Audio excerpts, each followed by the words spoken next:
Olá, salve, salve, muito bom dia. Estamos aqui na Jovem Pan para mais um informação, prestação de serviço, entretenimento, tudo isso no nosso papo dessa segunda-feira, 29 de outubro de 2018. Sejam bem-vindos. Alô, alô, quem fala? Quebrando um protocolo comum na vida pública, Fernando Haddad não liga para Jair Bolsonaro para reconhecer a vitória e saudá-lo pela eleição. Quem ligou foi o presidente dos Estados Unidos, Donald Trump. A relação futura entre Brasil e Estados Unidos será um dos temas de hoje do Morning Show. 2019 está logo ali. A reestruturação de ministérios, as privatizações, a reforma da Previdência, o saneamento da máquina administrativa e das contas públicas. Como Bolsonaro e sua equipe pretendem enfrentar esses e outros desafios? A mulher do capitão, reservada Michele de Paula Bolsonaro, será a primeira-dama da República a partir de 1º de janeiro. Já já você vai saber detalhes sobre a sua vida e o seu modo de pensar. Esses são alguns destaques do Morning Show que está apenas começando. E começando já na companhia aqui do nosso convidado de hoje, o jornalista Leandro Nalock, que hoje dá o ar da graça aqui para integrar o nosso papo desta segunda-feira. Bom dia, Nalock, logo de cara aí, saudando aí. Bom dia, Edgar, tudo bem? Tá com cara de ressaca, tava comemorando, né, Edgar? Conta pra gente, né? Ressaca essa cara? Bom, não sei. Paulinha pode definir melhor essa cara, Paulinha. Cara maravilhosa, o nosso VJ Pão, sempre bem-humorado às segundas-feiras, livrando a barra de Edgar agora eu. Vida que segue, vamos em frente. Olha, a gente vai tratar muitos assuntos nesse programa que tá começando. Paulinha, eu quero saber o seguinte, temos uma hashtag, obviamente, como todos os dias. Qual é a de hoje? Temos, Edgar, é uma hashtag misteriosa investigativa, que eu vou pedir para os nossos tuiteiros responderem a uma pergunta que também será respondida aqui no programa pelos nossos comentaristas. Como explicar o fenômeno Bolsonaro? É uma boa pergunta.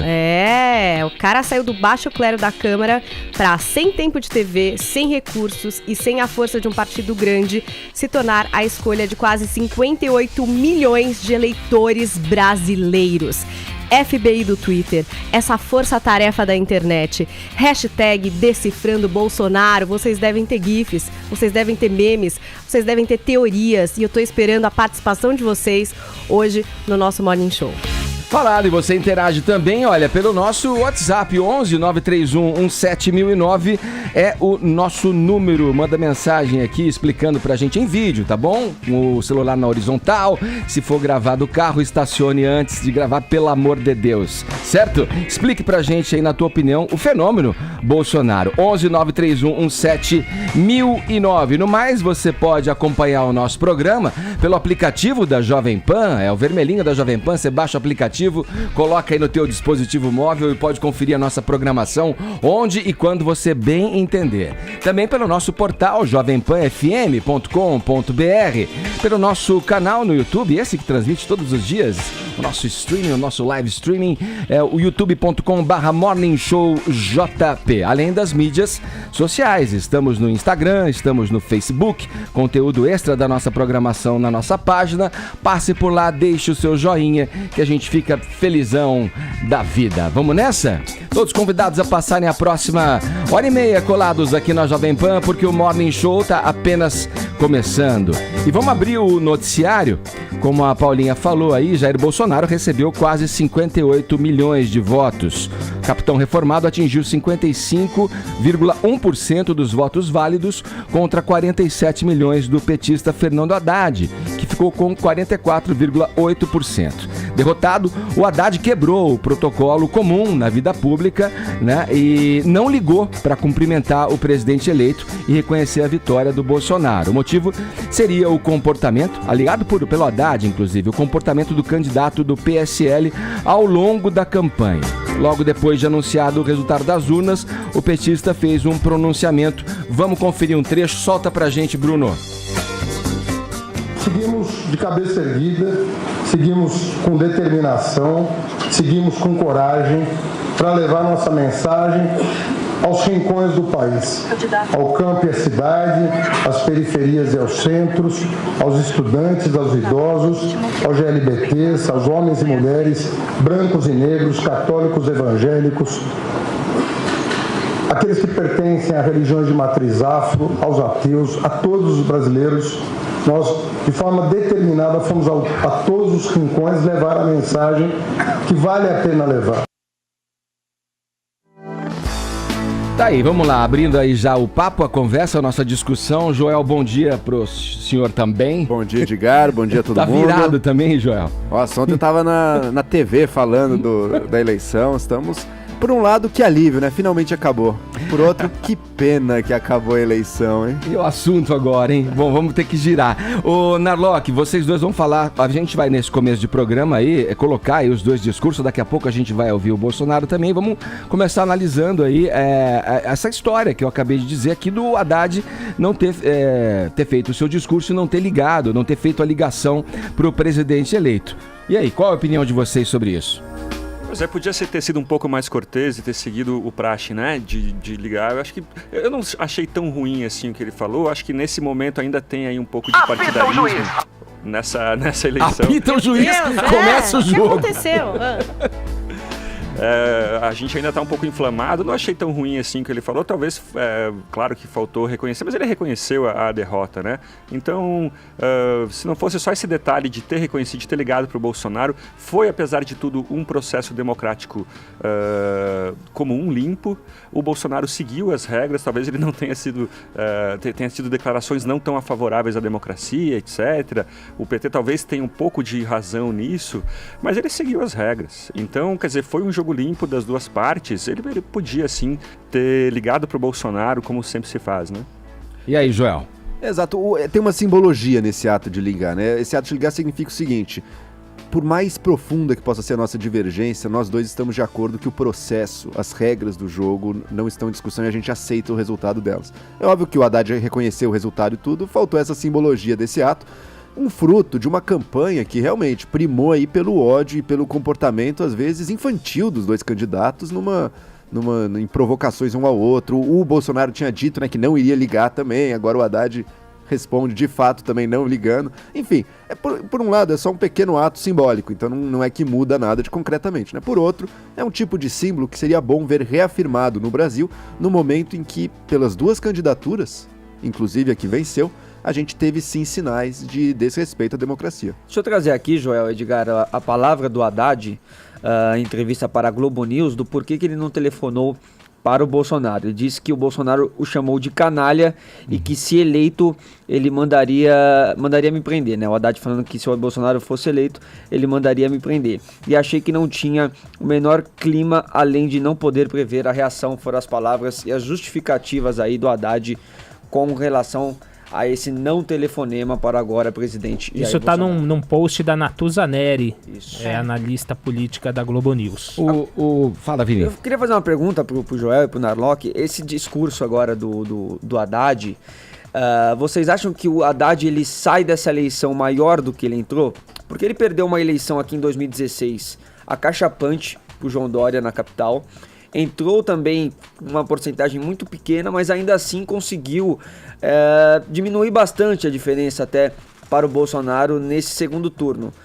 Pensando numa frente de esquerda aí para o futuro, ele é capaz de fazer essa liderança, de conciliar uma esquerda, ou o Haddad sai um pouco mais enfraquecido? Vai lá, Será já. que o Vini tá pensando naquela chapa que não rolou? Acho que ele tá com uma segunda intenção Haddad? nessa pergunta aí, mas eu acho que ao não sofrer a lavada que se desenhava uma lavada em torno de 60-40, né, originalmente. E essa distância foi diminuída, foi de fato reduzida aí na semana final. Eu acho que muito mais graças a uma militância espontânea que aconteceu pro o Haddad do que realmente por um esforço de campanha dele, mas acabou não ficando tão feio para ele. Ainda assim, eu acho que ele não se mostrou um líder com a força e com a autonomia, especialmente a autonomia, sabe, que se esperava dele. Não pode ser alguém que ter visto ele visitar o Lula rotineiramente, aquilo lá pegou muito mal, foi muito desmoralizante, até pode ser entendido como uma estratégia de primeiro turno, mas que ele demorou para largar no segundo turno, e uma vez que largou, ele também não encontrou, na minha opinião, uma identidade própria. Ele teve aquelas mudanças cosméticas da cor, de ir na missa e tudo, mas e aí? O Haddad, que não é o poste do Lula, ele é o quê? E acho que ele não foi capaz de responder a contento aí. E por isso também ele teve muito mais dificuldade do que todo mundo previa nesse segundo turno, né? Todo mundo previa um segundo turno, muita gente previa um segundo turno mais competitivo. E o Haddad estava com uma distância muito grande que ele diminuiu um pouco no fim, mas o Bolsonaro ainda assim teve uma margem confortável. Ô, Narlock, o Vini trouxe essa questão e eu fiquei até brinquei com ele, disse, pô, será que seria o que ele estava aludindo a possibilidade da chapa Ciro Haddad lá, que muitos acreditavam deveria ter acontecido muito antes, com tempo ainda, para que o Brasil pudesse se engajar mesmo numa campanha da frente de esquerda e tal. Agora, com relação, eu concordo quando o Joel disse, existe aí uma elegância simbólica, uma diplomacia no ato de você ligar para o adversário político e dar os parabéns pela vitória. Agora, a verdade às vezes é um pouco mais cruel, né? E eu acho que tem uma verdade aí na não ligação do Haddad ao Bolsonaro frente ao que você, Joel, mesmo colocou, né? Que ele seria, o Bolsonaro o prenderia, né? Então tem uma verdade aí que muitas vezes tem que ser imposta, né? Ah, não sei, Ed. Acho Você não que concorda? Não, é uma verdade se fossem amigos. Não são amigos, Não são estavam amigos. concorrendo, ambos se ofenderam mutuamente. Acho que se ele foi ofendido, ele também Não, pegou uma verdade pesado. eu digo em não ligar. Não, mas eu acho que tinha que ligar. Eles eram concorrentes políticos e é de praxe ligar, tem que ligar. Parabéns, você foi eleito, é isso aí, terminou. Eles não são brothers. E eles ambos se agrediram. Não foi só o Bolsonaro que falou alguma coisa pro Haddad. O Haddad também pegou pesado com o Bolsonaro. Foi uma campanha bastante horrorosa, onde a gente não ficou sabendo de nenhuma proposta de nenhum dos lados. Foi bem horroroso. E tinha que ligar. Oi, sinal- você é o sinal de ganhou, que sim, parabéns, a gente- tem aí bons 4 anos. Seremos oposição, tchau, democrática, um beijo, é isso, sabe? Não tem nada demais. Foi bem maturidade, meia boca não ter ligado. Tem que ligar. Você não estava defendendo a democracia é assim, o cara ganhou em termos democráticos, você vai lá e liga pra ele. Porque se ele não te ligasse, você ia achar um absurdo também. Então é isso, gente. Tem que ligar. Tinha que ter ligado sim, Ed. Aqui em Eles São- não são brothers, desculpa. Aqui em São Paulo a campanha também foi marcada por muitos ataques e o França ligou pro Dória, né? A França fez a ligação pro Tem Dória. que ligar. É isso. É democrático, é diplomático, é É o elegante. símbolo de que essa rivalidade, essa inimizade que se criou, ela não tem a última palavra. A gente não tá partindo pra guerra civil agora, já que um lado ganhou, o outro vai partir pra guerra. Não. Um lado ganhou dentro do processo, a gente respeita aquilo, então agora parou. Sim. Aquela inimizade que se criou, por mais venenosa que ela tenha sido, mais virulenta que ela tenha sido, agora ela se acalma, porque o jogo está sendo jogado. Mas respondendo a pergunta, talvez esse fato do Haddad não ter ligado pro Bolsonaro no final mostra que ele não saiu maior do que entrou, né? Respondendo a Também, pergunta. né? Sim. E é engraçado imaginar o seguinte, se você fosse um petista agora, qual seria a sua posição? O que você deveria fazer? O que você teria que fazer para resgatar, para pensar num futuro político? Talvez a melhor coisa seja ser honesto com si próprio. O PT está precisando, como o Carlinhos Brown... Mano Brown. O Mano Brown muito bem falou, precisa de um pouco de honestidade. Quer dizer, eles estão insistindo nessas narrativas de fascismo, de golpe, que só eles acreditam, e é claro que nem eles próprios acreditam. Quer dizer, agora o PT precisa talvez fazer uma revisão, quer dizer, qual vai ser o futuro institucional desse partido, né? Se você fosse um petista agora, de fazer uma revisão, falar, olha, a gente errou sim, de forma honesta, não só eleitoreira, né? Olha só, não houve o telefonema, mas houve o tweet. Acabou de publicar na sua rede social, Fernando Haddad, o seguinte: Presidente Jair Bolsonaro, desejo-lhe sucesso. Nosso país merece o melhor. Escreva essa mensagem hoje de coração leve, com sinceridade, para que ela estimule o melhor de todos nós. Boa sorte. É isso aí. Bom, agora tem que esse, fazer isso aí mesmo. esse tweet de agora é isso? De agora. É isso Acabou aí. de sair. Ele ouviu a Paulinha aqui, pô. tava Ele ouviu a Paulinha. Ouviu, fez. É isso aí, Haddad. Tem que fazer, querido. Agora essa manhã, ó. Olha lá, 10h36. A Paulinha falou aí, o Haddad... Não, gente, como tem assim, que 10 fazer, isso tem que ir Ah, foi lá assim? e postar, e tem que ligar pro cara, é o que tem que ser feito. Não adianta ficar com birra. Agora o PT que se organize, vai ser oposição, vai lá O horário e faz tá- o as horário coisas não que tá tem que bom. fazer. Esse horário- Não, faz 40 10h36. minutos. A mensagem Eu de acho que esse 40 horário aí minutos tá ali tem algum equivocado por causa equívoco. do Ah, fuso horário. fuso horário. Olha, que Essa mudou. mensagem foi postada Sim. há 40 minutos e aqui no Twitter. 29 de outubro, tweet- olha lá. tweet- Não fomos nós, mas tudo Original do tweet verificado do Fernando Haddad, há 40 minutos atrás, ele colocou essa mensagem. Vamos ver agora um pouco do discurso do Bolsonaro, o que disse o Bolsonaro após o anúncio do resultado. Foram algumas falas. Vini, para a televisão, uma fala, para o Facebook também teve uma fala específica, né?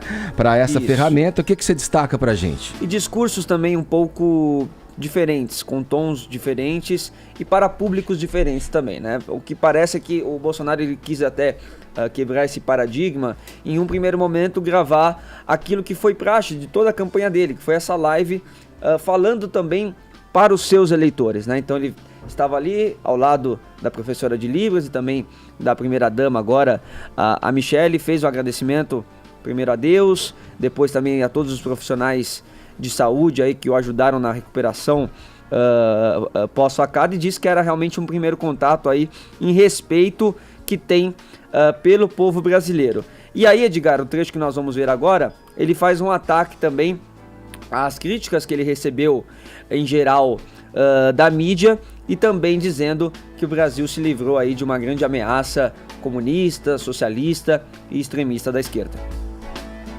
Alguém sem um grande partido, sem fundo partidário, com a grande parte da grande mídia o tempo todo criticando,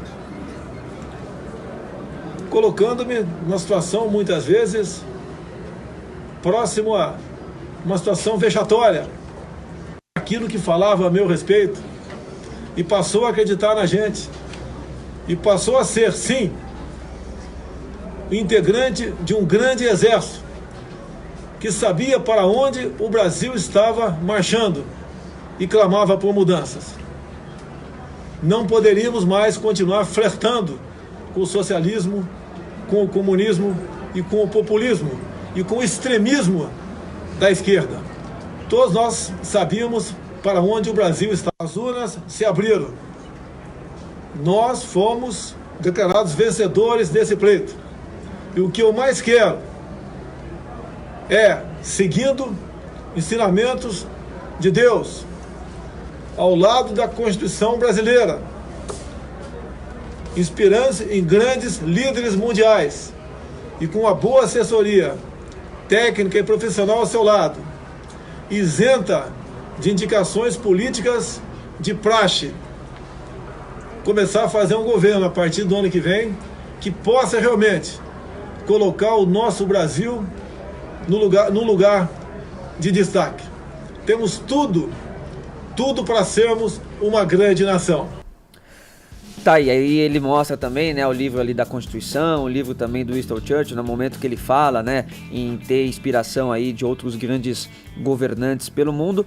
E aí depois, Edgar, minutos após esse primeiro discurso em live, aí sim, aí Bolsonaro falou à grande imprensa, né, representado ali por um repórter apenas que eu estava entrevistando, mas fazia parte ali de todas as imprensas, e aí sim ele fez um discurso mais aberto, mais conciliatório, defendendo pontos importantes de defesa da Constituição, da liberdade, da democracia, de direitos, de fazer, de governar para todas as raças, enfim.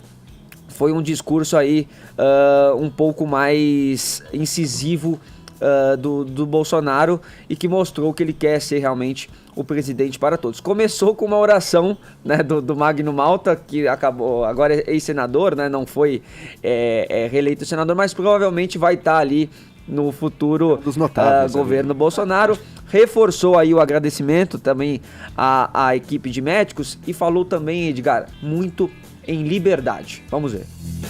Faço de vocês minhas testemunhas de que esse governo será um defensor da Constituição, da democracia e da liberdade. Isso é uma promessa, não de um partido, não é a palavra vã de um homem, é um juramento a Deus. A verdade vai libertar este grande país, e a liberdade vai nos transformar em uma grande nação. Liberdade de ir e vir, andar nas ruas, em todos os lugares desse país. Liberdade de empreender, liberdade política e religiosa, liberdade de informar e ter opinião, liberdade de fazer escolhas e ser respeitado por elas. Este é um país de todos nós, brasileiros natos ou de coração, um Brasil de diversas opiniões, cores e orientações. Como defensor da liberdade, vou guiar um governo que defenda e proteja os direitos do cidadão, que cumpre seus deveres e respeita as leis. Elas são para todos, porque assim será o nosso governo, constitucional e democrático. E aí ele também falou muito em reduzir o papel do Estado, em desburocratizar muitas coisas, em respeito à federação, em compromisso com as reformas, né? Em governar para o seringueiro até o empreendedor. E terminou com o slogan que foi durante toda a campanha dele: Deus, Brasil acima de tudo, Deus acima de todos. Deus acima de todos. E aí, Joel, teve uma leve diferença aí no conteúdo dos dois discursos, né? Teve uma boa diferença, especialmente de atitude dele. O primeiro falando para quem gosta dele, para os apoiadores, né? Olha os livros que ele botou. Isso já tem uma simbologia. Aí você tinha, se eu não me engano, era uma Bíblia, a Constituição do Brasil, um livro sobre o Churchill. Quem foi o Churchill? Churchill, como o Bolsonaro fala, né? Quem foi ele? O primeiro-ministro inglês que lutou contra o nazismo, ou seja... Hospital Alberto Einstein, né? Alberto Einstein. Ou seja, se vendo como um líder aí que está enfrentando as forças do mal aí. Então o Bolsonaro estava dando esse sinal. E o quarto livro, o livro do Olavo de Carvalho, o filósofo, o ideólogo aí, como você preferir, da extrema-direita aí, que faz muito sucesso entre uma parte dos apoiadores aí e eleitores do Bolsonaro. Então era uma mensagem claramente voltada para a direita. E ali acho que ele estava dando esse tom, assim, agora que somos nós, é a nossa vez. Nós vencemos, estamos vencendo o inimigo e vamos continuar nessa cruzada contra o mal aí. Acho que essa foi a mensagem que passou. E no outro discurso, sendo um pouco mais, para televisão, sendo um pouco mais... unindo um pouco mais a população, mas também, reparou nesse trechinho que a gente selecionou, ele falou, respeitando os direitos e defendendo os direitos de quem segue a lei. Ou seja, dando aquela ideia de que quem não segue a lei, o criminoso, por exemplo, esse aí não vamos defender os direitos desse cidadão. Então, algumas mensagens aí também jogando um pouquinho pro lado aí que ele sempre jogou e que foram os principais pontos de campanha dele, como esse, o do uso mais repressivo, mais violento da polícia. Centrou também nas pautas econômicas, dando claro entendimento de que ele reconhece que o Brasil tem um grande desafio econômico pela frente, vai precisar de reformas, e acho que disso a gente pode tirar com certeza desse discurso também. Ao menos no nível da percepção do discurso, ele reconhece a importância do trabalho econômico a ser feito pela frente. A questão é o quanto ele, de fato, conseguirá fazer. O Narlock, o Bolsonaro já chegou dizendo-se defensor da Constituição. Era uma fala que, embora óbvia, tem um significado na voz dele, né? Principalmente um candidato que, ao longo do seu percurso, da sua trajetória, teve que se defender muitas vezes contra afirmações e posturas anticonstitucionais, né? Sim. Pois é, eu fiquei muito atento, acho que muita gente ficou atenta a esse discurso, o segundo discurso do Bolsonaro mais oficial, para saber qual rumo ele ia dar, qual seria o perfil, né, do discurso. E, quer dizer, diferente de semana passada, quando ele falou pro pessoal aqui na Paulista, numa transmissão, que comunista não ia ter espaço no Brasil, que os comunistas teriam que deixar o Brasil, é um absurdo, apesar de eu abominar comunismo, é um absurdo ele falar isso. Eu gostei muito de ver que nesse discurso de ontem, ele foi muito mais conciliatório, né, como o Vini falou, e mostrou diversas vezes, falou em liberdade, falou em Constituição, falou sobre liberdade de orientação. Talvez aí a gente possa entender uma orientação sexual também, né? Acho que eu fiquei esperando. Cada um entende o que quer, né? Cada um entende o que quer. Wishful thinking aí, né? Sobre isso. Mas eu gostei da conversa. O Bolsonaro tem um jeitão, apesar de todas essas barbaridades que ele fala, ele tem um jeitão de surfista velho, como diz o Rafinha Bastos, que me tranquiliza. Assim, diferente da Dilma, que tinha aquela personalidade beligerante, impaciente, o Bolsonaro parece um tiozão mais agradável. E talvez ele seja de fato mais conciliatório no governo, né? Pelo menos é o que eu espero. Vamos lá, vamos para Brasília agora conversar com nossos olhos e ouvidos na capital federal. Zé Maria Trindade, quais são os primeiros e principais desafios do presidente eleito? Bom dia.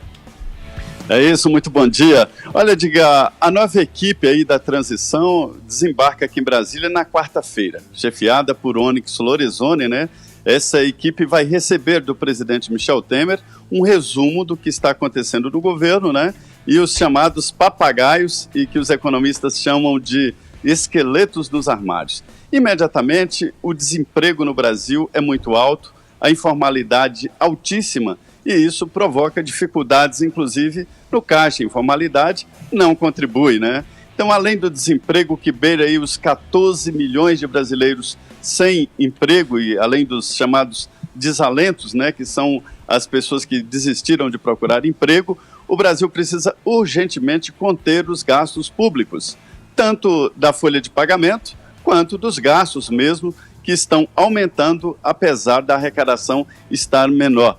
Olha, para você ter uma ideia, o orçamento para o ano que vem já prevê um déficit ali de mais de 130 bilhões de reais, 130 bilhões de reais. Esse orçamento será revisto agora nesta fase de transição, mas o principal mesmo problema é na economia.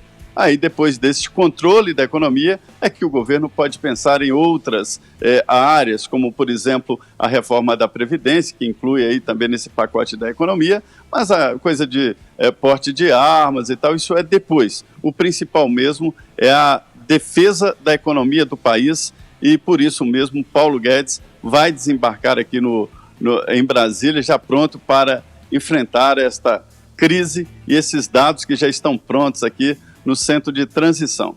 Ô Trindade, o futuro ministro da Casa Civil vai ter um papel fundamental nessa tarefa aí conciliatória de formar uma base sólida para que as reformas sejam tocadas adiante no novo governo que se inicia no dia 1º em 2019. É papel crucial aí do ministro da Casa Civil estabelecer esse equilíbrio aí de forças para que o governo consiga alguma base para governar. É um cargo estratégico, um cargo de extrema importância.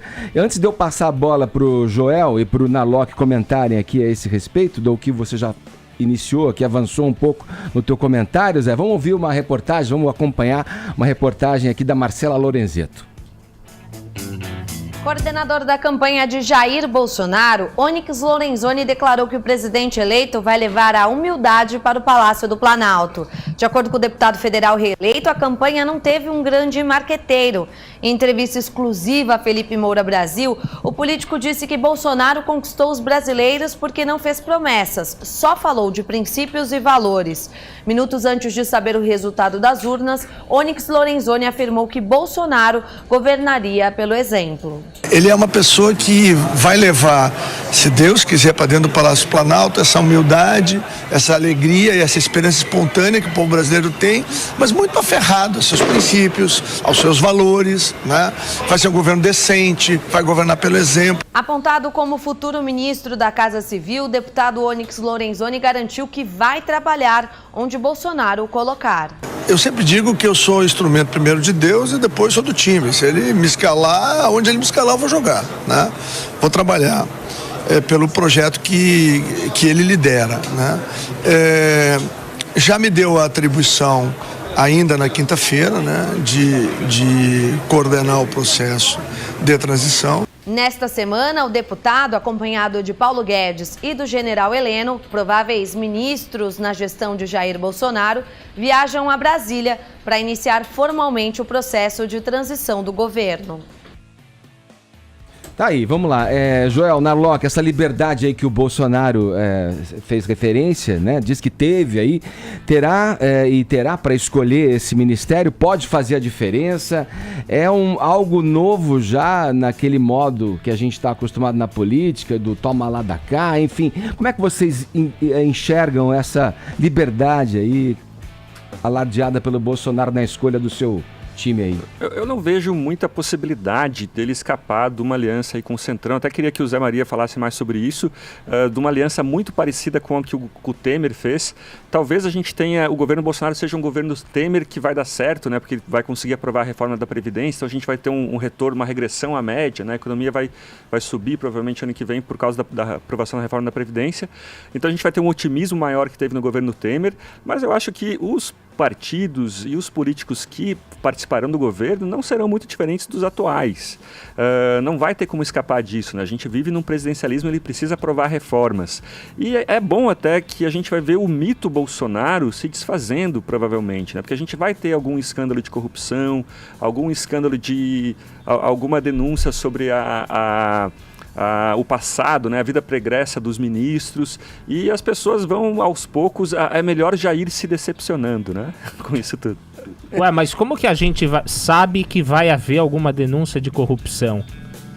Pelos partidos, né? Você tem Magno Malta ali. Mas não relacionada ao Bolsonaro. Isso não que seja possível afirmar nem que vá haver, como também não é possível afirmar que não vai haver, né?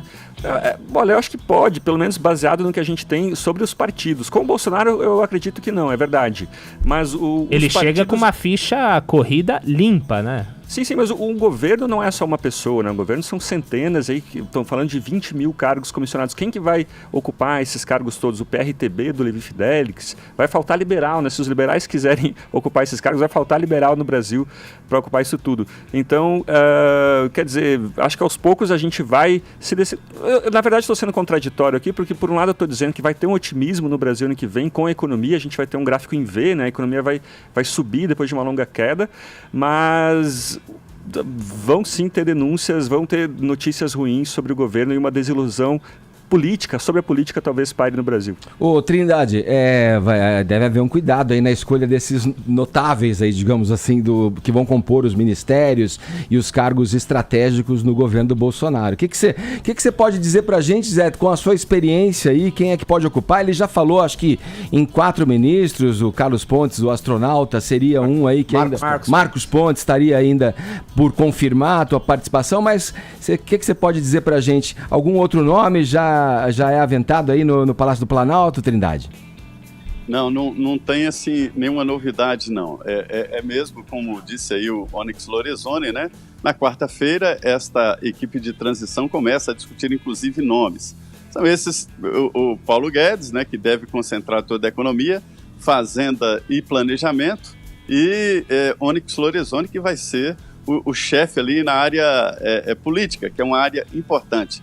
Olha, Edgar, toda revolução, e esta foi uma revolução importante que não foi por armas, mas por votos, né? Mas é uma revolução. Ela provoca logo depois vamos dizer, essa decepção, porque todos esperam um lugar ao sol e não tem lugar para todo mundo. Não tem cargos, não tem governo para todo mundo que ajudou o Bolsonaro. Uma revolução é feita de muita gente, então uma decepção natural. Há uma boa vontade nesse momento, todos os mercados internacionais abriram em alta com relação às ações de produtos brasileiros, de empresas brasileiras, né? Há realmente uma boa vontade e logo depois uma decepção. Sobre a base dele no Congresso Nacional, a oposição está se organizando, o PT tenta ocupar essa posição aí de líder da oposição a Bolsonaro, mas a oposição não tem mais do que 150 dos 513 deputados. E ali ficam PSDB, PPS e MDB, né, como fiel da balança. Para onde esses partidos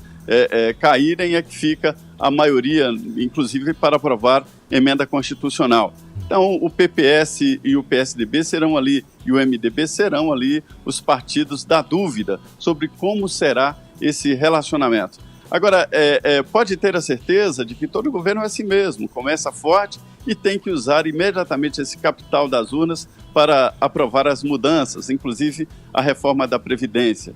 Depois começa a se erodir e as denúncias de irregularidades vão aparecer.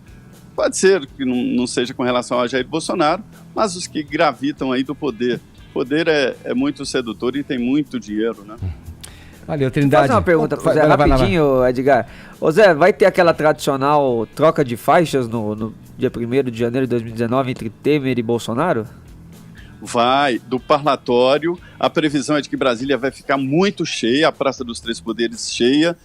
O presidente Michel Temer, eu tenho que dizer que está sendo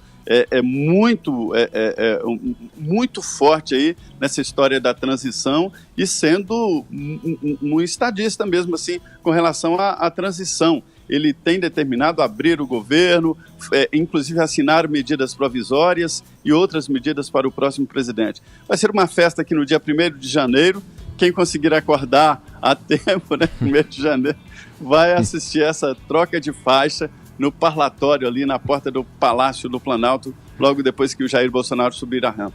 Tá certo, Trindade, obrigado pelas tuas informações, bom trabalho para você em Brasília. Eu queria pontuar rapidinho aqui também, Edgar, essa lógica que o Bolsonaro está anunciando, não vai fazer o toma lá da cá, né? Até agora, de fato, não teve, vamos ver se de fato ele vai manter isso para outros ministérios, mas o pouco que a gente tem até agora indica uma outra lógica, né? Ele não está, digamos, negociando cargos, mas ele está oferecendo cargos a quem já era próximo do projeto político dele ou ideologicamente próximo a ele. Ele não está procurando os melhores da área, digamos, vamos pegar o melhor cara da ciência. Não, ele vai pegar o Marcos Pontes, que não tem grande relevância na ciência nacional, mas é alguém que ideologicamente e politicamente estava perto dele.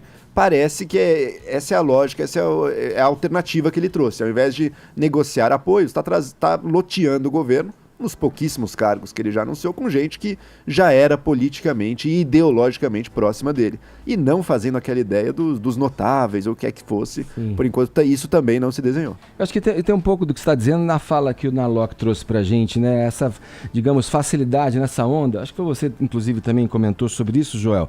Essa facilidade, digamos, teórica, né? Que essa onda de tomada de posse pode acarretar, né? Dentro do Congresso.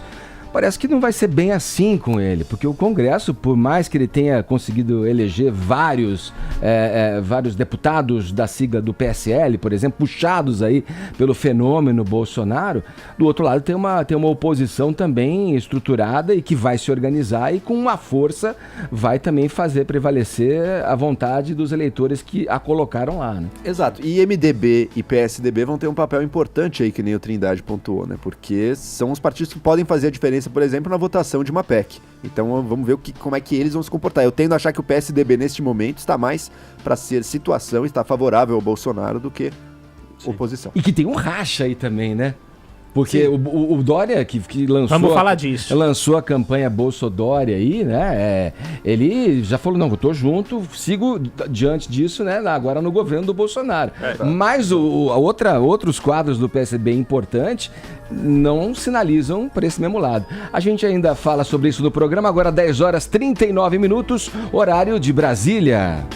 Jovem Pan Morning Show. Jovem Pan Morning Show.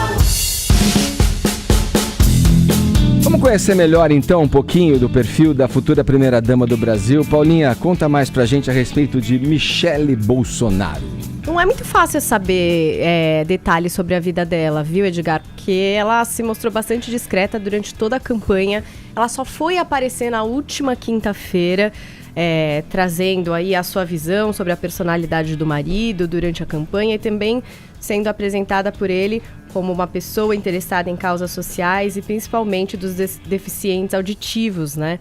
A Michele, ela é fluente em Libras e ela, inclusive, na igreja que frequenta, faz a tradução das missas, ensina as pessoas a usarem a linguagem de Libras. Então, talvez por isso, em todos os discursos do Bolsonaro, sério? A gente pôde ver, né, a tradução também em Libras. Pô, por que ela não fez ela mesma? Seria bem mais legal, né? Então, acho que talvez porque ela não queira ser essa pessoa dos holofotes. Pelo que eu pude compreender, lendo bastante sobre ela, agora a gente já tem algumas entrevistas com ela.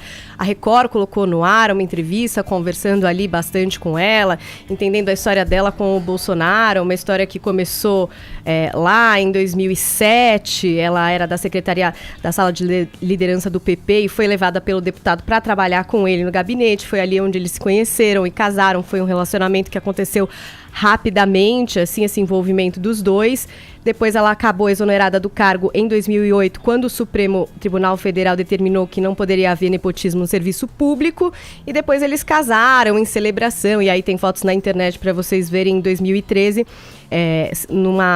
eu não sei se fala assim, mas é missa, não sei como é que fala quando é em outra... É só uma cerimônia. Culto ecumênico. Não, foi uma cerimônia que foi liderada aí pelo Silas Malafaia. Então teve ali uma celebração um tempo depois desse casamento civil. Foi também para ficar com a Michele que o Jair fez a reversão do que ele tinha feito uma vasectomia, né? Ele não teria mais filhos, e aí depois do relacionamento com ela, houve essa vontade dela de ser mãe novamente. Ele reverteu para ter com ela a menina Laura, quinto filho, é a filha que ele fraquejou, aquela história sempre polêmica, né, daquela declaração. Então, é essa menina de 8 anos, a filha do Jair e da Michele. Aí, o que a gente pôde perceber nessas entrevistas, Edgar? Que realmente ela teve um tio surdo, é uma causa que ela considera muito forte, ela quer participar de várias causas sociais, sim, e é uma pessoa discreta e acredita que não perdeu o marido para o Brasil. Ela chegou a falar isso na Record, que ele sempre preservou muito casamento, sempre se propôs a voltar aos finais de semana, até deixar de cumprir algumas coisas para estar em casa e para viver em família. E dizem que em casa é ela que manda, não sei, Edgar. A presença sempre do que ela é uma mãezona, ponta assim, firme, sabe? Em cima das filhas, ela tem essa e uma filha de um casamento anterior, que já é adolescente, diz que ela é super em cima das meninas. Eu fiquei lendo, né? Pra descobrir um pouco mais sobre ela. Dizem quem? A gente não tem muitas informações, Ed. Vocês viram alguma coisa dela? Ela não apareceu nada nessa campanha. A gente não pôde ter muito contato. Então são as primeiras impressões aí. E até a Rede Globo, ela fez uma declaração desconstruindo essa imagem que fazem do Bolsonaro. Vamos ver aí o que é que ela falou para a Rede Globo. Não é nada disso, né? Ele é taxado, ele não é essa pessoa que falam. Eu sou prova disso, quem convive conosco também. Então, assim, é uma infelicidade de quem fala que ele é racista, que ele é machista, que ele é homofóbico. Isso é tudo mentira. Infelizmente, são rótulos que não são verdades. Bom, vamos lá, Joel Narlock. Eu ia comentar eu acho que tem um trabalho já nessa área também, né? Desconstruir uma imagem que não foi à toa que foi forjada ali, né? Ele deu declarações, expôs pensamentos que justificam a colagem de uma imagem maligna nele. Vamos falar diferente. E algumas coisas mais, outras menos, tá? Racismo é uma coisa, homofobia é outra. Eu acho que o que ele já falou, o que ele já demonstrou e está junto de pessoas que reforçam, sim, alguns desses preconceitos. Mas eu queria falar sobre a mulher dele. Uma coisa legal dessas eleições, eu não sei, eu pelo menos não tinha reparado em eleições anteriores, a presença sempre do tradutor de Libras, né, ali do lado, mesmo quando ele tá se filmando ali. E foi uma coisa que, primeiro, deu uma visibilidade aí ao que é Libras, né, e ao que a linguagem de sinais brasileiras, e também acabou tendo um efeito simbólico muito interessante, né, em todas as manifestações você tem a fala, você ouve as palavras da pessoa que tá falando, e ao lado você vê, porque a Libras é uma linguagem muito expressiva, né, então você vê muitas vezes uma própria simbologia até para nós para mim que não entendo Libras, foi um adicional legal dessas eleições aí, uma nova coisa, espero que tenha vindo para ficar. E não sei se teve alguma influência da esposa do Bolsonaro, essa presença assim sempre muito do lado ali, muito forte de um tradutor. Paulinha trouxe essa novidade aí de que eu acredito que tenha tido influência, porque é uma causa que ela já falou que quer defender e que ela vai em cima disso. Ela também, enfim, foi a causa mais específica que ela falou, foi essa, e também de conhecer o sertão, de ir até lá, conhecer as pessoas, entender como essas pessoas estão, como ela poderia ajudar. Ela considera isso meio que como... Ela é bem religiosa, né? Ela é evangélica. Foi ela que converteu o Bolsonaro, que era católico, a ser também evangélico. Então ela considera isso uma missão que lhe foi entregue, assim, que ela quer cumprir. Ô Narlock, e aí? Você acha que... A gente fala muito na figura paz e amor, né? Esse termo paz e amor vem sempre para dar aquela apaziguada depois de um momento turbulento, ou enfim, acaba delineando aí, né, quais são os próximos passos e as intenções de quem assume um cargo aí. Vai ter trabalho para forjar essa nova imagem de um Bolsonaro paz e amor? Acho que ela já desempenhou esse trabalho.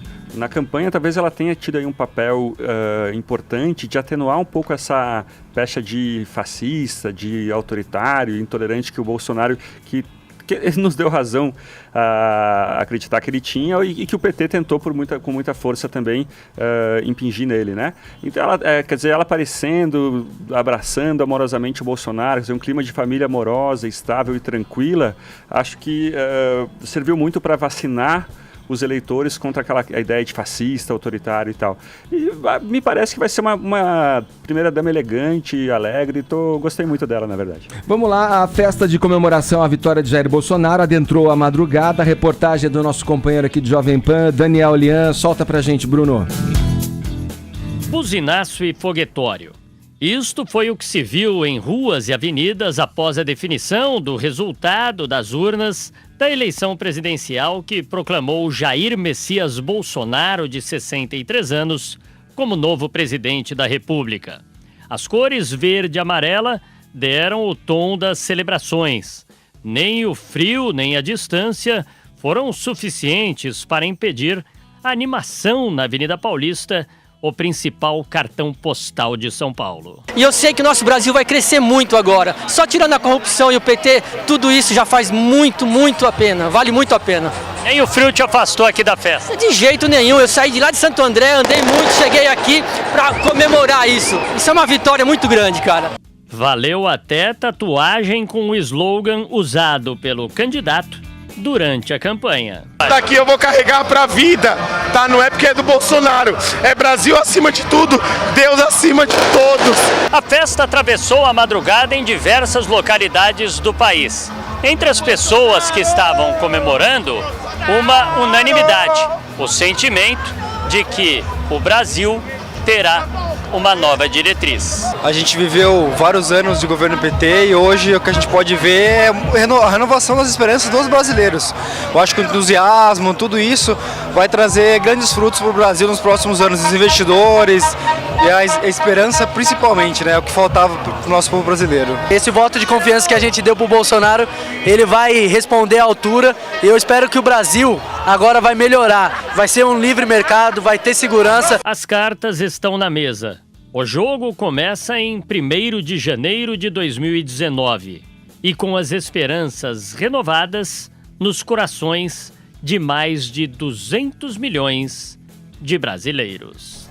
Tá aí, Daniel Lian, na reportagem, passo a bola para você na Loki comentar o seguinte: tá feito esse desenho desse momento político agora com a eleição definida, as eleições aos governos também definidas no país todo. Historicamente, na tua opinião, o que representa essa derrota do PT?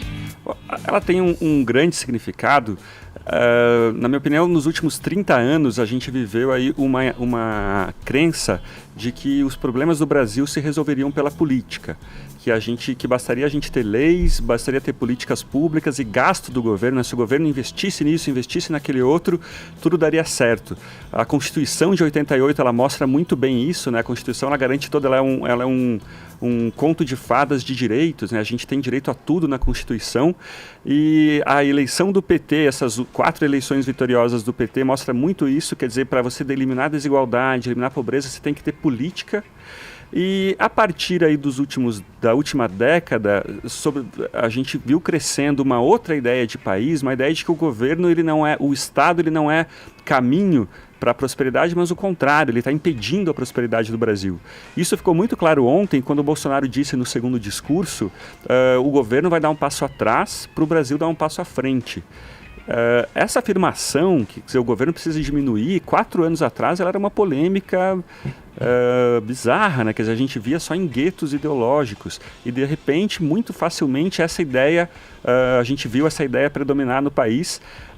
Na minha opinião, essa é a importância histórica, uma outra ideia de como se leva um país para a prosperidade. Não é tanto com o governo puxando, mas o governo simplesmente permitindo e não atrapalhando a sociedade.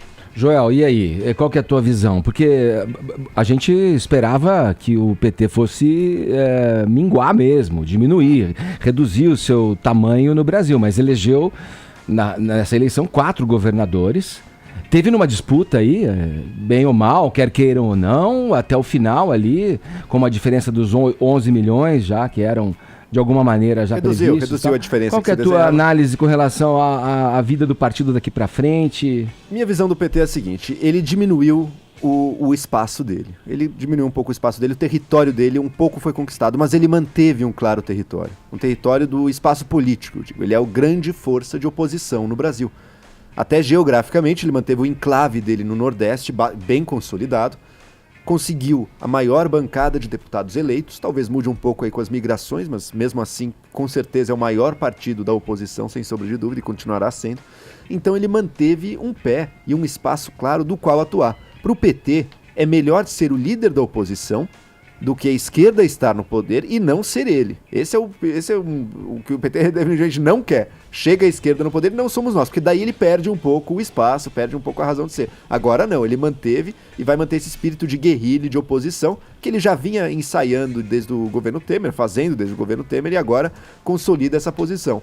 Ele não foi de forma alguma o grande perdedor, o grande derrotado dessas eleições. Ele perdeu espaço sim, e especialmente fora do Nordeste a vida do PT está muito mais difícil. Quadros que ele acreditava que ia eleger, não elegeu. A revolta contra o sistema e contra o PT foi bastante profunda, mas ele manteve uma boa força. Pernambuco, por exemplo, né? Pernambuco? Sim, mas fora do Nordeste ainda mais. Assim, foi onde o eleito foi o do PSB, né? Sim. E o PT mantém isso. O grande perdedor dessa eleição, na minha visão, portanto, não é o PT. Ele perdeu algum espaço, mas chega aí forte para a oposição. E sim, o PSDB. Esse é aquele que ficou sem o espaço dele. Eu concordo. E o PT pode talvez desempenhar muito bem o papel de guardião da virtude, né? Quer dizer, o Bolsonaro vai querer aprovar a redução da maioridade penal, um acesso maior a armas, e o PT vai ser a força contrária. Isso tudo talvez continue polarizando, agregando a esquerda toda. Agora 10 horas 59 minutos, horário de Brasília. Jovem Pan Morning Show. Jovem Pan Morning Show. Seguindo com o Morning Show dessa segunda-feira após eleições nacionais, vamos aí para o Rio de Janeiro, onde está o presidente eleito Jair Bolsonaro. Rodrigo Viga, ainda tem comemoração por aí. Ontem foi vista aí na Orla vários pontos de comemoração aí depois da eleição do Jair Bolsonaro. Bom dia! Fala, Sargento Pincel! Tudo tranquilo? Acho que tomar para recruta zero. Ô, Edgar, pós-festa tem cheiro de quê, rapaz? Cerveja jogada no chão. Pipi, não tem, não? Tem também. Rapaz, esse é o cheiro aqui, esse é o aroma. O que tem de tampinha de cerveja, meu camarada, não é mole não. A rapaziada molhou a palavra direitinho, viu, Edgar? Mas tudo com moderação aqui na Barra da Tijuca, na porta da casa do Jair Bolsonaro. Eu tô me deslocando entre esse hotel aqui 5 estrelas, que não vou fazer um merchan dele, que fica bem aqui atrás, certo? Tá dando para ver a estrutura. E a casa do Bolsonaro, que fica a 200 metros aqui na direção do meu ombro, certo? Por que eu venho pro hotel de vez em quando? Porque por aqui passam as fontes, né? Passam os futuros ministros. O futuro ministro da Defesa, o general Heleno, o Onyx Lorenzoni, que vai ser o ministro da Casa Civil, outras lideranças, e aí você vai colhendo e levantando informações. Edgar, a festa aqui foi pacífica, tá? Terminou durante a madrugada na orla da Avenida Lúcio Costa, um dos endereços mais nobres da Barra da Tijuca, na zona oeste da capital. Mas sabe onde teve confufo, onde teve fudum, senhor Edgar? Foi lá na Praça São Salvador, que fica no Flamengo, tá? Teve aquela troca de gentilezas, não teve, felizmente, ninguém ferido, mas a polícia teve de interveio, dando inclusive tiros para o alto. Meu caro Edgar, ouvintes internautas desse Morning Show da Jovem Pan, você lembra que se dizia que Jair Messias Bolsonaro iria para Brasília amanhã para tratar com o presidente Temer do processo de transição. Sabe o que vai acontecer, meu caro Edgar? Diga lá. Não vai acontecer esse encontro nesta terça-feira. Optou-se por manter o Bolsonaro mais tempo aqui no Rio de Janeiro, e haverá uma reunião do núcleo duro da transição com o Bolsonaro na casa dele aqui na Barra da Tijuca. A equipe de transição tem mais de 50 nomes, mas esse núcleo duro vai ter no máximo 15 nomes, segundo me disse o Onyx Lorenzoni. E as primeiras reuniões vão acontecer aqui no Rio de Janeiro essa semana, na casa do Bolsonaro. A dona patroa deve estar irritada com tanto macho pra lá e pra cá, né, meu cara Edgar? Naquela bagunça desgraçada, e muito salgadinho, muito cafezinho, coisa e tal. E aqui começam a ser tratadas as diretrizes para aí sim, na semana que vem, a equipe que já estiver definida vai a Brasília para tratar com a equipe do presidente Temer a transição que vai acontecer no Centro de Convenções do BB, lá no DF, meu caro Sargento Pincel. Valeu, Viga. Bom trabalho para você, obrigado pelas informações, um abração. Um beijo e um queijo. Me beija, meu querido. Olha lá, hein? Cuidado. Olha, vamos, Paulinha, como é que tá a nossa hashtag aí? Decifrando Bolsonaro. Vamos tentar explicar aí pela voz, né, dos twitteiros aí, esse fenômeno Bolsonaro. É o tema da nossa hashtag, Decifrando Bolsonaro, a nossa interação aí com o ouvinte da Jovem Pan pelo Twitter. Olha, o perfil Cardápio de Vinganças, eu adorei esse nome. Diz aqui, ó, hashtag Decifrando Bolsonaro, não há muito o que decifrar. O cara só soube utilizar muito bem as ferramentas das redes sociais. Só um político que buscou interagir com a população. Isso é novo, já que muitos políticos fazem o contrário. Aí tem também aqui o Flávio do Prado dizendo, hashtag Decifrando Bolsonaro, simples. Quem elegeu o Bolsonaro foram os anos de roubo do PT. E depois a gente tem também aqui o Eduardo Barbalho, hashtag Decifrando Bolsonaro. Ele catalisou o mal-estar do brasileiro que não aguenta mais corrupção e insegurança. Acredito que esses foram os pontos fundamentais. Continuem participando aí com a nossa hashtag Decifrando Bolsonaro. Vamos ver aqui o que os ouvintes mandaram pra gente pelo WhatsApp também. O nosso WhatsApp é o 11-931-7009 sobre o tema. Solta pra gente, Bruno. Bom dia, eu sou Eliezer, falo da cidade de Namur, na Bélgica, e eu acho que o fenômeno Bolsonaro não é muito diferente, claro, guardado as devidas proporções, do fenômeno Lula ou do fenômeno Collor. Sempre tem a ver com a expectativa de um povo frustrado em cima de um líder carismático que consegue falar a língua do povo. Bom dia, Morning Show.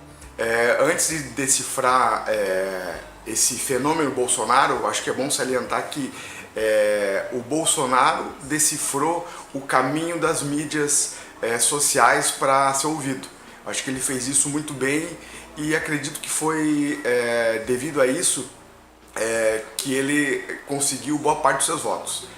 Marcelo, de Joinville, Santa Catarina, um beijão aí, Morning Show. Legal, aí a participação do ouvinte do Morning Show aqui com a gente, né, explicando, tentando teorizar em cima desse fenômeno aí. Eu passo a bola pro Narlock e pro Joel. Tem dois pontos interessantes aqui, o nosso ouvinte da Bélgica, né, seria mesmo, se eu fiz a leitura correta do que ele disse aí, o fenômeno Bolsonaro uma antítese dessa ficção criada pelo PT durante esses todos os anos que esteve ao poder, e a questão da mídia, que é importantíssimo ressaltar também, é um reconhecimento inclusive da própria esquerda, que como um fenômeno novo dentro das eleições ainda não soube como utilizar isso de uma maneira como a direita, na figura do Bolsonaro, soube utilizar. Sim. Pois é. Numa palavra, na minha opinião, o que explica esse fenômeno é o espírito anti-establishment. Né, a ideia de ser contra o status quo. Acho que existe uma tentação do brasileiro a se fascinar, não só do brasileiro, mas do mundo todo, dos eleitores, se fascinarem por esse político contra o status quo. Né? Então a fala do primeiro ouvinte, concordo muito com ela, essa ideia do Collor como um cara inovador, um cara contra tudo isso que está aí. E depois o Lula também nessa ideia de anti-establishment, né, de contra o sistema. E não à toa que nessa eleição o PSDB, como o Joel falou, foi o mais prejudicado, até mais que o PT, porque ele encarna como nenhum outro o partido que é o partido do sistema, né? O partido do mercado, o partido que está aí há muito tempo.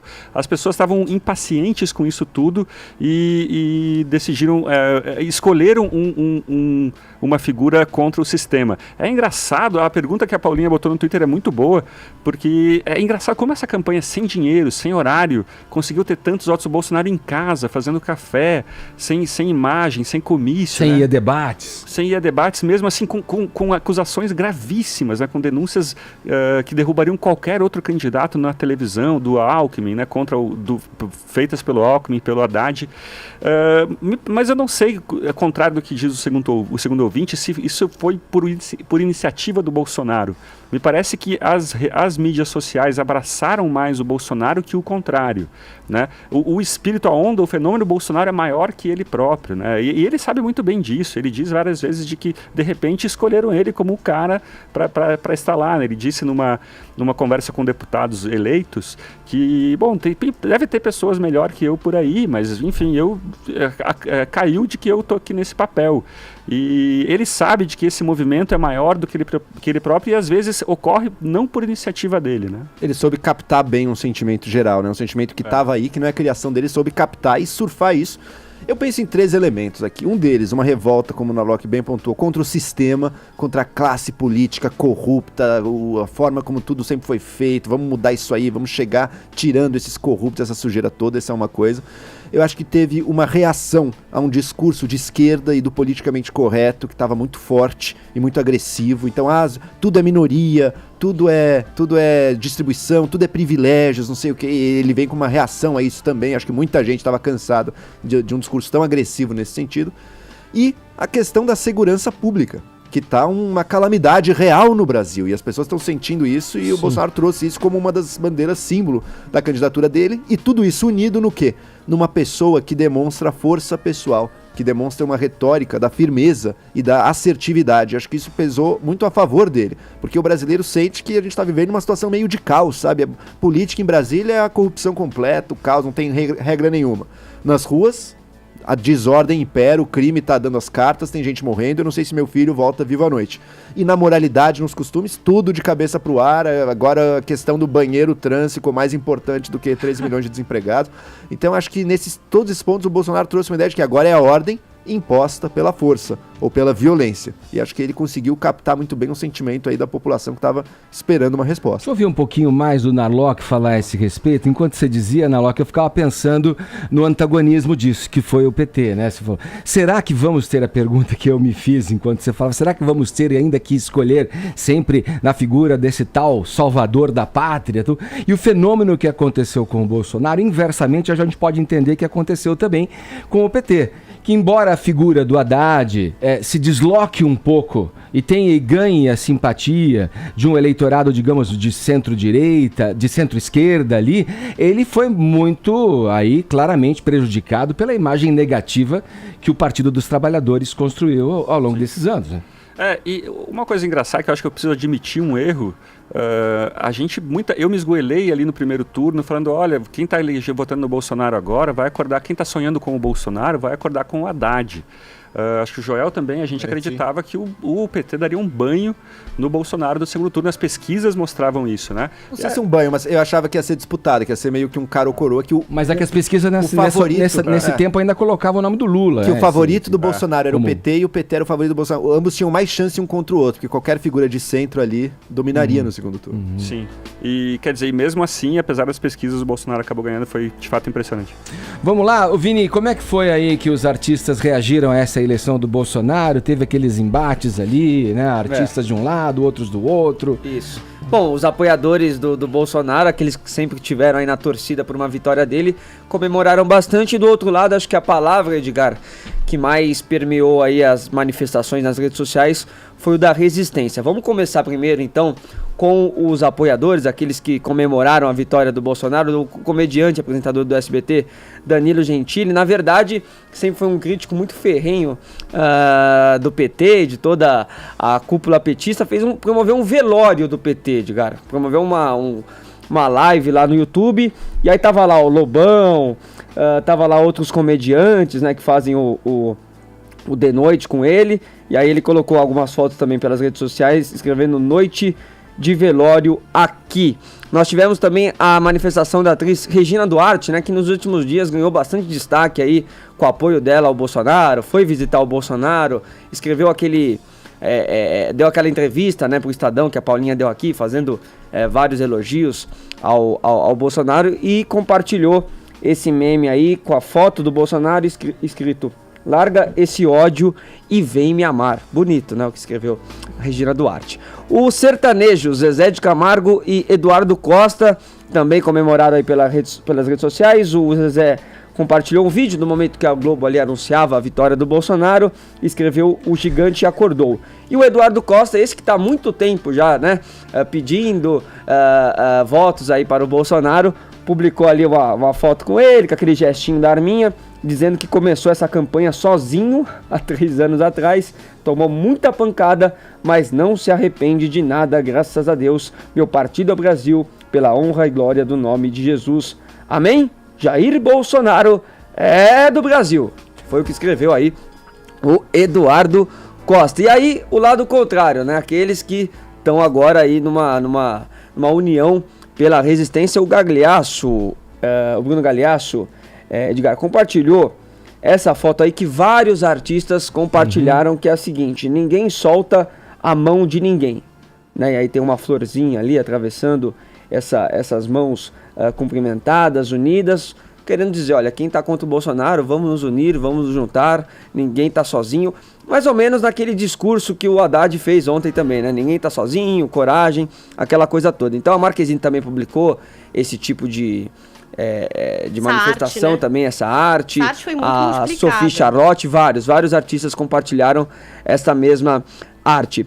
Pablo Vittar colocou a foto de um arco-íris e escreveu também "Eu resisto".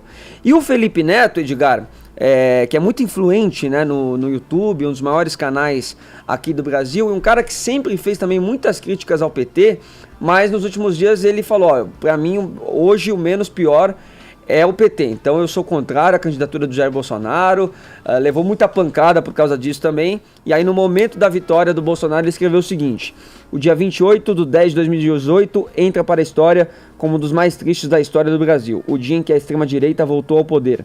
Esse dia será estudado por décadas e crianças perguntarão: por que eles fizeram isso? Boa sorte a todos nós, a intolerância e o radicalismo venceram.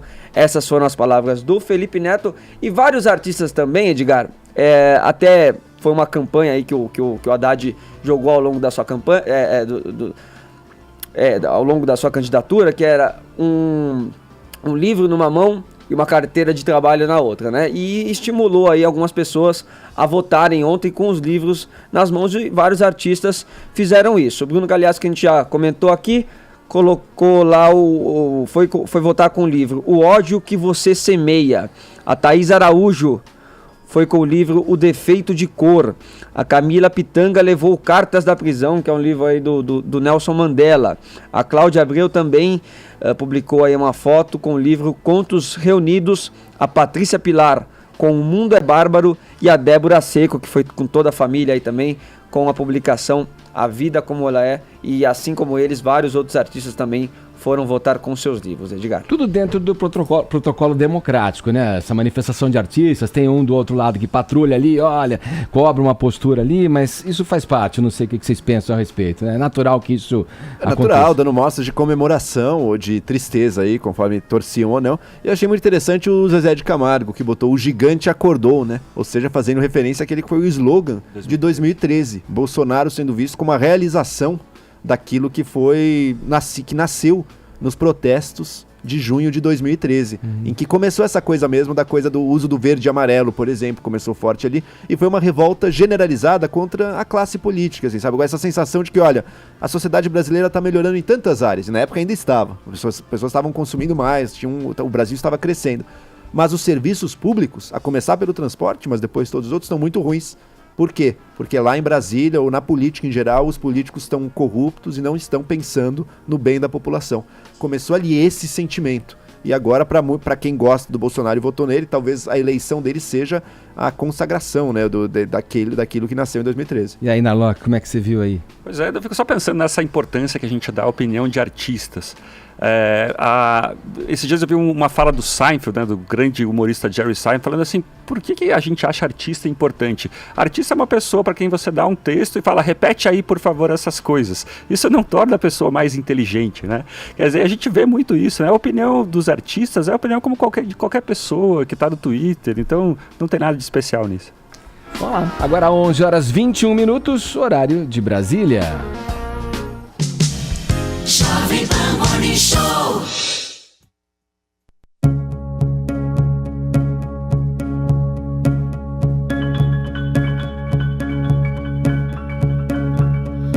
Oceans of doubts and you just can't see the light.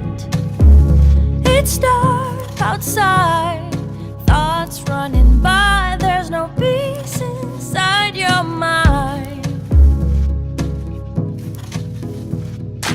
Feels like we're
lá, né? Seguindo aqui no Morning Show, já nessa reta final do programa dessa segunda-feira, pós-eleição, vamos falar do pleito aqui em São Paulo agora. Marcela Lorenzetto está de volta ao Morning Show para falar como é que foi a disputa aqui ao governo do estado.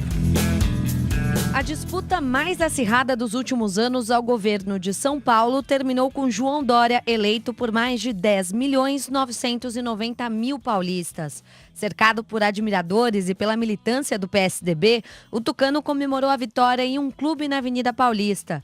Em tom conciliador, Dória agradeceu os votos, pregou a união e disse que vai governar para todos. Nós temos que pacificar o Brasil. Nós não podemos, de forma alguma, iniciar o ano com o Brasil dividido.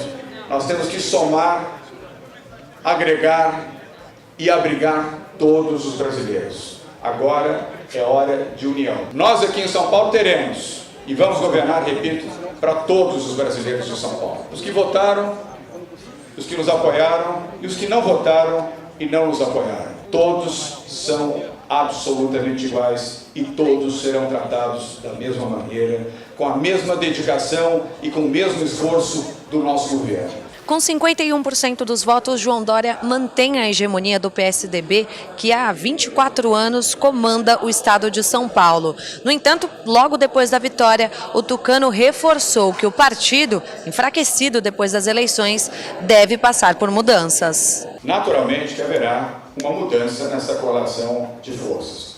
Eu respeito o PSDB, como já mencionei logo no início da nossa exposição. Respeito a história do PSDB, respeito os líderes que ajudaram a construir o PSDB, a fundar, a construir e manter o PSDB. O PSDB precisa sintonizar com o momento atual e o momento futuro do nosso país. Não precisamos relegar a nossa história, mas precisamos viver o presente e o futuro.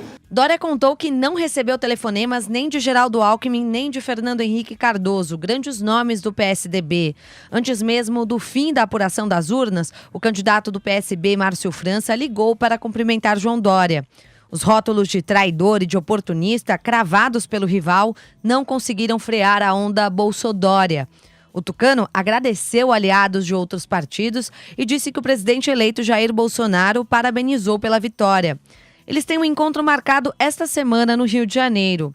Questionado se o PSDB fará parte da base de apoio do governo Bolsonaro, Dória destacou que o partido pode ter ideias distintas, mas que ele vai manter o posicionamento que adotou na campanha. Também declarou que vai apoiar as medidas do novo presidente enquanto as coisas estiverem sendo bem feitas. João Dória disse que nesta segunda-feira já começa a pensar em nomes para compor o governo paulista. Vamos lá, o João Dória deu uma entrevista ao Jornal da Manhã de hoje. A gente separou um trechinho aqui em que ele fala de Geraldo Alckmin e Fernando Henrique Cardoso. Vamos ver, solta, Bruno. Eu queria saber se Geraldo Alckmin, Fernando Henrique Cardoso, José Serra, um desses três acabou ligando para o senhor ou não? Não. Aliás, vocês poderiam ligar para eles também para saber por que não ligaram. Mas não tem problema, Vila. Eu tenho grandeza, tenho altivez. Eu vou governar para todos os brasileiros de São Paulo. Os que me ligaram e os que não ligaram. Os que votaram e não votaram. O senhor ficou sentido por não ter ligado? Porque afinal, foi a grande vitória do PSDB nacional, foi a sua eleição aqui em São Paulo, né?